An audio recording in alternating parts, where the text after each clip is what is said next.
हमारा चैप्टर चल रहा था कोऑर्डिनेशन कंपाउंड, उसमें हमारे एनसीईआरटी के क्वेश्चन चल रहे थे। उसी कैटेगरी में नेक्स्ट क्वेश्चन देखें। क्वेश्चन है solution of NiH2O whole 6+2 is green and NiCN4-2 is colourless. कह रहा है इस आयन का कलर तो हरा है लेकिन इस आयन में कोई कलर नहीं है, ऐसा क्यों है? बट इस बात को समझने के लिए आपको वीबीटी थ्योरी पर जाना पड़ेगा। आप क्वेश्चन नोट कर लें, वीबीटी थ्योरी लगाते हैं तब आपको बात क्लियर होगी। देखिए भाई, आप समझिए, पहले आपने लिया Ni, बोलो क्या है, H2O6+2, Ni का नंबर 28, करिए 1s2, 2s2, 2p6, 3s2, 3p6, 4s2, 3d8।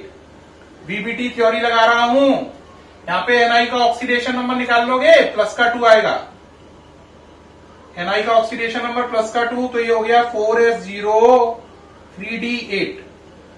अब ये लिगेंड कितने हैं? 6, और कैसे हैं? वीक, तो हाइब्रिडाइजेशन होगा sp3d2। ठीक, चलिए भाई, पहले 3d, लिगेंड कैसा है? आंसर वीक है। कैसा है? वीक। तो 8 इलेक्ट्रॉन कैसे भरोगे? 1 2 3 4 5 6 7 8। फिर 4s खाली पड़ी है, ये हो गया 3d, 4s खाली, 4p खाली और 4d भी खाली पड़ी है। हाइब्रिडाइजेशन कौन सा करना है? sp3d2, तो ये हो गया 4s 4p 4d, sp3d2, ये हो गया। अब यहां पे लॉन पेयर भर दो। अब जाहिर सी बात है, मन में होगा लॉन पेयर कौन दे रहा है? अगर थोड़ी सी भी अकल है तो समझ रहे होगे, लॉन पेयर यहां पे पानी दे रहा है, तो इसको मिटाल दो, यहां पे लिखो लॉन पेयर कौन दे रहा है। तो यहां पे आपको जो लॉन पेयर मिले हैं उनका सोर्स है H2O, वाटर मॉलिक्यूल। नजर आ रहा है? कौन है? वाटर मॉलिक्यूल है। अब प्यारे बच्चों जरा देखो, ये दोनों इलेक्ट्रॉन कैसे रह गए? अनपेयर्ड। ये दोनों इलेक्ट्रॉन अनपेयर्ड हैं। तो मैंने आपको बताया था अगर इलेक्ट्रॉन अनपेयर्ड हो तो dd ट्रांजिशन होता है ना? अगर आपको मैंने क्या बताया था, dd ट्रांजिशन कब होता है? जब कॉन्फ़िगरेशन D1 से D9 तक हो। अगर पूरी d ऑर्बिटल खाली पड़ी हो, D0 या D10 हो, है ना, तब आपका dd ट्रांजिशन नहीं होगा। तो इसमें ये दोनों इलेक्ट्रॉन क्या हैं? अनपेयर्ड। ये इलेक्ट्रॉन अनपेयर्ड हैं, इसलिए dd ट्रांजिशन होगा। dd ट्रांजिशन होगा तो कलर आएगा। तो इसमें कलर कौन सा आया? ग्रीन। तो हम बोलेंगे इस कॉम्प्लेक्स को बनाने के बाद कि इसमें 2 इलेक्ट्रॉन अनपेयर्ड हैं। अनपेयर्ड इलेक्ट्रॉन होने से dd ट्रांजिशन हो रहा है, और dd ट्रांजिशन होने से कलर डेवलप होता है। और वो कलर कौन सा डेवलप हुआ? ग्रीन। तो इस कंपाउंड का कलर हुआ ग्रीन। अब कहोगे सर ये कलरलेस क्यों है? तो देखो बेटा, इस पर हम लगाएंगे अब कौन सी? VBT theory. और हम देखेंगे कि इसमें सारे इलेक्ट्रॉन पेयर अप हो जाएंगे, कोई भी इलेक्ट्रॉन अनपेयर्ड नहीं होगा। अगर अनपेयर्ड इलेक्ट्रॉन ही नहीं है तो dd ट्रांजिशन नहीं होगा, और जब तक dd ट्रांजिशन नहीं होगा तो वो चीज कैसी होती है? कलरलेस। तो मैं इसमें वीबीटी थ्योरी लगाकर ये साबित कर दूंगा कि इसके पास एक भी अनपेयर्ड इलेक्ट्रॉन नहीं है। क्योंकि इसके पास अनपेयर्ड इलेक्ट्रॉन नहीं है तो ये होगा कलरलेस। कैसे करें? करिए। Ni का कॉम्प्लेक्स है NiCN4-2, Ni का नंबर 28। करो बच्चों, 1s2, 2s2, 2p6, 3s2, 3p6, 4s2, 3d8। अब यहां पे बात आई ऑक्सीडेशन नंबर। निकाल लोगे, Ni को x मानना, 4Cn को -4 equal to -2, x equal to +2। तो Ni का ऑक्सीडेशन नंबर +2 है, तो ये हो गया 4s0, 3d8।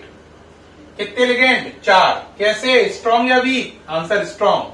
हाइब्रिडाइजेशन कौन सा हुआ? DsP2। करो भाई, 3d8।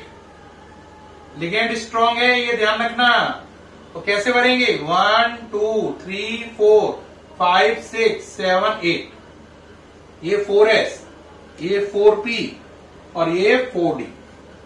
नाम लिख दे रहा हूं, फिर मिटा दूंगा। ये 3D, ये 4S, ये 4P, ये 4D। ठीक। हाइब्रिडाइजेशन कौन सा करना है? DsP2, ये DsP1P2 ये। ठीक। अब यहां पर ये जो ऑर्बिटल है इनमें क्या आएंगे? Lone pair. लॉन पेयर कौन दे रहा है जरा ये भी बता दो भाई बच्चों। लॉन पेयर कौन दे रहा है? Cn-। तो ये लॉन पेयर दिया Cn- ने, ये लॉन पेयर दिया Cn- ने, ये लॉन पेयर दिया Cn- ने, और ये भी दिया Cn- ने। तो इस तरीके से देखो इसमें सारे इलेक्ट्रॉन पेयर्ड हैं, कोई भी इलेक्ट्रॉन अनपेयर्ड नहीं है। साफ नजर आ रहा है? अनपेयर्ड इलेक्ट्रॉन ही नहीं है। और जब तक अनपेयर्ड इलेक्ट्रॉन नहीं है तब तक डीडी ट्रांजिशन नहीं होगा, और जब तक डीडी ट्रांजिशन नहीं होगा तब तक चीज क्या होगी? कलरलेस। तो ये कैसा होगा? कलरलेस। अब एनसीईआरटी का एक और क्वेश्चन देखो और उसके बाद ये फिनिश कर रहे हैं हम। तो देखें जरा एक और क्वेश्चन, ये नोट कर लिया है? ठीक।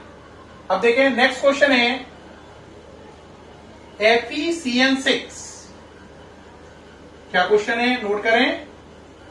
FeCN6 4 नेगेटिव, FeCN6 4 नेगेटिव है ना, and FeH2O6 +2 show different colour, show different colour, explain. कह रहा है ये दो कॉम्प्लेक्स आयन है, पहला ये वाला है, दूसरा ये वाला है। कह रहा है ये दोनों कॉम्प्लेक्स आयन का कलर अलग अलग क्यों है? ये बताओ इनके कलर अलग अलग क्यों है? बेहद सरल बात है, कलर अलग अलग क्यों है? देखो बेटा इसमें जो लिगेंड है वो Cn- है, ये लिगेंड है स्ट्रॉन्ग, और ये स्ट्रॉन्ग लिगेंड है और कितनी है? 6। तो इसमें हाइब्रिडाइजेशन होगा D2sp3। यहां पर कौन सा लिगेंड है? वाटर, जो कि कैसा लिगेंड है? वीक है, ये भी 6, लेकिन इसमें हाइब्रिडाइजेशन होगा sp3d2। ठीक।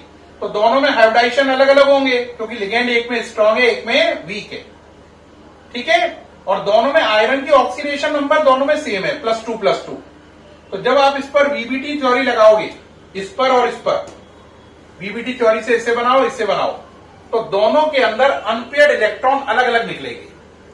वीबीटी थ्योरी लगाने पर इसमें ये हाइब्रिडाइजेशन करना, अनपेयर्ड इलेक्ट्रॉन अलग निकलेंगे, इसमें अलग निकलेंगे, क्योंकि दोनों में अनपेयर्ड इलेक्ट्रॉन अलग अलग है ना। और एक खास बात और है, ये लिगेंड कैसा है? स्ट्रॉन्ग, ये कैसा है? वीक। स्ट्रॉन्ग लिगेंड होने पर CFSE क्या होती है? हाई, और वीक लिगेंड होने पर CFSE कैसी होती है? लो। क्योंकि लिगेंड स्ट्रॉन्ग और वीक है तो CFSE वैल्यू अलग अलग होंगी। अगर CFSE वैल्यू अलग अलग है तो DD ट्रांजिशन के लिए वेवलेंथ अलग अलग चाहिए होगी। दोबारा समझो, Cn- strong ligand, water week ligand, strong ligand है CFSE हायर है, वीक लिगेंड है CFSE लोअर है। CFSE हायर है तो इसका मतलब है आपको एनर्जी ज्यादा चाहिए, एनर्जी ज्यादा चाहिए तो वेवलेंथ कम चाहिए, =SC/λ होता है ना। अगर CFSE हायर है तो वेवलेंथ लोअर है, CFSE लोअर है तो वेवलेंथ हायर है।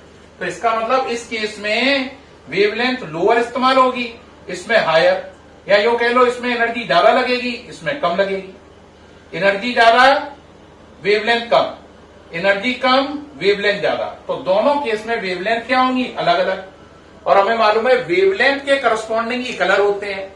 अगर दोनों की वेवलेंथ अलग अलग है तो दोनों के कलर भी अलग अलग होंगे। तो इसीलिए ये दोनों कंपाउंड, ये दोनों कॉम्प्लेक्स आयन अलग अलग कलर दे रहे हैं, जबकि दोनों में लिगेंड की संख्या 6 है और दोनों में मेटल भी कॉमन है, और दोनों में मेटल का ऑक्सीडेशन स्टेट +2 है। इसमें भी आयरन +2 है, इसमें भी +2 है, इसमें भी 6 लिगेंड है, इसमें भी 6 लिगेंड है, लेकिन कलर अलग क्यों है? क्योंकि ये लिगेंड स्ट्रांग है, ये वीक है। इसकी CFSE ज्यादा है, इसकी CFSE कम है, इसकी वेवलेंथ कम है, इसकी वेवलेंथ ज्यादा है। वेवलेंथ अलग अलग, कलर अलग अलग, वेवलेंथ अलग अलग, कलर अलग अलग, इसीलिए ये दोनों चीजें अलग अलग कलर दिखा रही हैं सॉल्यूशन में। मुझे उम्मीद है इस वीडियो से आपको ये क्वेश्चन अल्ट्रा क्लियर हो गया होगा। फिर मुलाकात होगी नेक्स्ट वीडियो में। Thank you.